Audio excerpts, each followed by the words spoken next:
आज माननीय उच्चतम न्यायालय की तरफ से जो टिप्पणियां निकल करके सामने आई और वक्फ बाय यूजर को लेकर के जो तमाम संदेह थे और कहीं ना कहीं सरकार के दो प्रोविजंस पर 7 दिन की रोक, किस तरीके से देखते हैं सर इसको? देखिए, सुप्रीम कोर्ट ने इंटरिम रिलीफ दिया।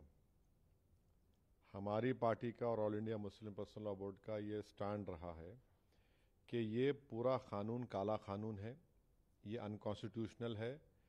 इसलिए अनकॉन्स्टिट्यूशनल है ये कि फंडामेंटल राइट्स को वायलेट करता है, चाहे आर्टिकल 14 हो, 15 हो, 25 और 26 29 हो। तो ये जो इंटरिम ऑर्डर है, इससे हटकर हम इसको कॉशियसली देखते हैं। क्यों देखते हैं? क्योंकि इसमें करीब 45-48 अमेंडमेंट्स हैं। एक अमेंडमेंट ऐसा है कि अभी जब हम बात कर रहे हैं, लिमिटेशन एक्ट अप्लाई हो रहा है, तो जितने लोग लैंड ग्रैबर्स हैं या एंक्रोचर्स हैं वो मालिक बन रहे हैं। और फिर वफ़ इवैक्यू प्रॉपर्टीज़ जो है वो ख़ास तौर से देश में पूरी जगह पर और पंजाब हरियाणा में बहुत है, वो अब गवर्नमेंट कस्टोडियन में चले जाएंगे, तो वक्फ बोर्ड से हम उसको लूज़ कर रहे हैं। तीसरा यह है कि सेक्शन 2 में जो ट्रस्ट एक्ट है, जो सुप्रीम कोर्ट ने जजमेंट में कहा था कि वो वक्फ की प्रॉपर्टी है, गवर्नमेंट ने सेक्शन 2 के जरिए पूरे ट्रस्ट को निकाल दिया वक्फ से।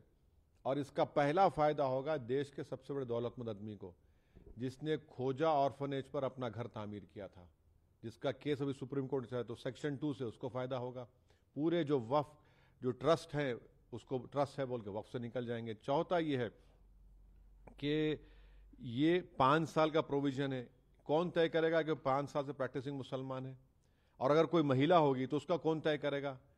और जब वो 5 साल तक मुसलमान के वक्फ को नहीं दे सकेगी, दूसरे धर्म को दे सकेगी, तो ये तो नुकसानदेह है। फिर गवर्नमेंट ऑफ इंडिया ऐसे रूल्स बनाएगी जिससे वक्फ कमजोर होगा, वो फेडरलिज्म का भी वायलेशन होगा। कलेक्टर आज भी किसी मुतवल्ली को ऑर्डर दे सकता है कि भैया आप इस तरह का काम करो जो उस मुतवल्ली और उसके वाकिफ के खिलाफ होगा। अगर नहीं सुनेगा तो जेल को जाएगा।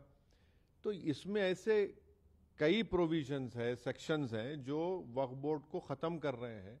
तो एक लीगल बैटल तो हमारी कंटिन्यू रहेगी, हमारा प्रोटेस्ट भी कंटिन्यू रहेगा, क्योंकि सवाल सिर्फ पूरे लॉ के खिलाफ हम लोग हैं जो अनकॉन्स्टिट्यूशनल है और ब्लैक लॉ है, जो वक्फ को बचाने के लिए नहीं लाया गया है, जो वक्फ को लूटने के लिए, वक्फ को बर्बाद करने के लिए, छीनने के लिए लाया गया है।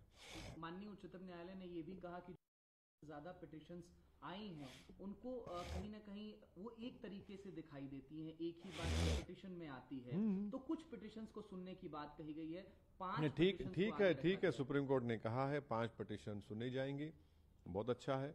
हम तो यही चाहेंगे कि ऑनरेबल सुप्रीम कोर्ट इसको जल्द से जल्द सुने, क्योंकि इसमें ऐसे कई सेक्शंस हैं जिससे वक्फ को ख़त्म किया जा रहा है। और हम उम्मीद करते हैं कि सुप्रीम कोर्ट इस पर सुनवाई करेगा और एक कंटिन्यूस बेसिस पर फ्यूचर में सुनवाई होगी। सर, वक्फ कानून के लागू होने के बाद देखा कि देश के कई हिस्सों में हिंसक प्रदर्शन हुए, पश्चिम बंगाल से ज्यादातर तस्वीरें देखिए हिंसा जो हो रही है हम उसका कंडेम करते हैं, चाहे वो एक हिंदू धर्म के बाप बेटे का मॉब लिंचिंग हो या फिर एक मुसलमान की पुलिस फायरिंग में मौत हो।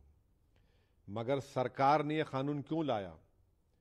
आपने इस तरह का कानून बनाकर भारत के सोशल फैब्रिक को वीक कर दिया। आपने इस तरह का कानून बनाकर भारत की जनता को पैगाम दिया कि हिंदू धर्म के एंडोमेंट बोर्ड, बौद्ध धर्म के, जैन धर्म के, सिखों के गुरुद्वारा प्रबंधक कमेटी के लिए एक कानून होगा और मुसलमानों के लिए अलग कानून होगा। ये आपने किया ना काम, सरकार ने किया काम कि आपने बताया, ये नफरत की मिसाल, आपने डिस्क्रिमिनेशन की मिसाल आपने कायम की है। हम तो कह रहे थे पार्लियामेंट के अंदर जॉइंट वर्किंग कमेटी में, हमने टाइसन नोट भी दिया। ये तो सरकार की जिम्मेदारी है। सरकार की इस गलत फैसले की वजह से आप टारगेट कर रहे हैं मुसलमानों के ईमान को, मुसलमानों की मस्जिदों को, दरगाहों को, इमाम बाड़ों को। और अब कैसे उम्मीद करेंगे कि कोई गयूर मुसलमान आपके सामने सर झुका देगा, आपके कानून को एक्सेप्ट कर लेगा, जो कॉन्स्टिट्यूशन के खिलाफ है, फ्रीडम ऑफ रिलीजन के खिलाफ है, आर्टिकल 26 का ग्रेव वायलेशन है। कल सीजे पर चिंता व्यक्त की थी जिस तरीके से हिंसा हो रही थी सर, और कहीं ना कहीं अब आगे किस राह पर देखते हैं इस कानून? देखिए हम वायलेंस के खिलाफ थे, हैं और रहेंगे, मगर प्रोटेस्ट हमारा अधिकार है। हम जनता के दरमियान में जाएंगे, अपनी बात को रखेंगे, प्रोटेस्ट होगा।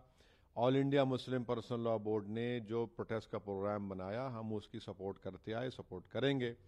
ह्यूमन चेन का उन्होंने ऐलान किया, एक डेट को ह्यूमन चेन होगी, एक तारीख के दिन कोई डेट अनाउंस होगा जिसमें 10 मिनट के लिए लाइट बंद होगी, महिलाओं का प्रोटेस्ट होगा।